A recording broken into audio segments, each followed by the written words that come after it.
YECI यानी why was ECI यानी election commission of India call to conduct election in foreign, यानी कि भारतीय इलेक्शन कमीशन को विदेशों में इलेक्शन कराने के लिए क्यों बुलाया गया। तो हम आज देखते हैं 71 साल पुराने, यहाँ पर देख सकते हैं कि जब टॉप भारतीय अधिकारी को विदेश में मिली चुनाव की कमान, यानी कि विदेश में चुनाव कराने के लिए भारतीय इलेक्शन कमिश्नर को बुलाया गया, यहाँ के अधिकारियों को एक कमान मिला। ठीक है, तो इलेक्शन कमीशन का यह 71 साल पुराना किस्सा है, आपको बहुत मजा आएगा, आप ध्यान से देखें और नए हैं तो मेरा चैनल को सब्सक्राइब कर लेंगे। ठीक है, तो ब्रिटिश हुकूमत से जिस समय आज़ाद हुआ था, तो यहाँ पर ध्यान दीजिए कि ब्रिटिश हुकूमत से, देखिए ब्रिटिश हुकूमत से आज़ादी मिलने के बाद भारत के लिए सबसे बड़ी चुनौती थी स्वतंत्र रूप से पहला लोकसभा चुनाव कराना। ठीक है, भारत ने पहले ही चुनाव में दुनिया के सामने ऐसे नतीजे पेश किए कि बाकी देश बिल्कुल पूरे विश्व इसके फैन हो गए, कायल हो गए। ठीक है, यहाँ पर देख सकते हैं, यहाँ पे देखिए ब्रिटिश हुकूमत से आज़ादी मिलने के बाद भारत के लिए सबसे बड़ी चुनौती थी स्वतंत्र रूप से पहला लोकसभा चुनाव कराना। 1951 और 52 में देश के भीतर पहले चुनाव हुए। अब भारत के पहले लोकसभा चुनावों में हुई निष्पक्षता नहीं, यानी बिल्कुल ईमानदारी और निष्पक्ष पूर्वक इतने बड़े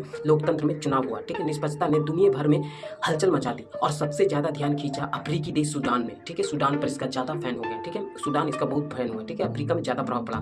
ठीक है, यही वजह रही कि सूडान ने अपने पहले संसदीय चुनाव के लिए भारतीय चुनाव आयोग के तत्कालीन टॉप अधिकारी, यानी उस समय जो पहले इलेक्शन कमिश्नर थे कुमार सेन, उनको अपने देश यानी सूडान ने आमंत्रित किया। ठीक है, और सेन की निगरानी में सूडान के भीतर 1953 में पहला संसदीय चुनाव हुआ। ये देखिए भारत के इलेक्शन के लिए और भारतीय के लिए कितना गर्व की बात है। ठीक है, यहाँ पर देख सकते हैं कि भारतीय चुनाव आयोग के अभिलेख, यानी कि जो उसका जो एविडेंस लिखा हुआ है, जो सुकुमार सेन लिखे हैं, तो उसके अभिलेखीय रिकॉर्ड के अनुसार सेन ने सूडान में चुनाव आयोजित करने और अफ्रीका ही नहीं अरब देश में भी ये इसका प्रभाव पड़ा है ना, कि जरूरतों के अनुरूप संशोधन करने में 14 महीने बिताए, यानी अरब देश में भी बिताए ये है ना इलेक्शन कराने के लिए। ECI यानी इलेक्शन कमीशन ऑफ इंडिया के अभिलेखीय साहित्य के अनुसार, इलेक्शन कमीशन ऑफ इंडिया के अभिलेखीय साहित्य के अनुसार पहले आम चुनाव यानी जो भारत में हुआ 51-52 की सफलता ने भारत को लोकतंत्र की ठोस जमीन पर दुनिया के सामने मजबूती से खड़ा कर दिया। ठीक है, यानी बहुत ही ईमानदारी से इलेक्शन हुआ, वो भी इतने बड़े देश में। इस वजह से पूरे विश्व में इसका प्रभाव, पूरा विश्व इसके फैन हो गए। ठीक है, यहाँ पर देख सकते हैं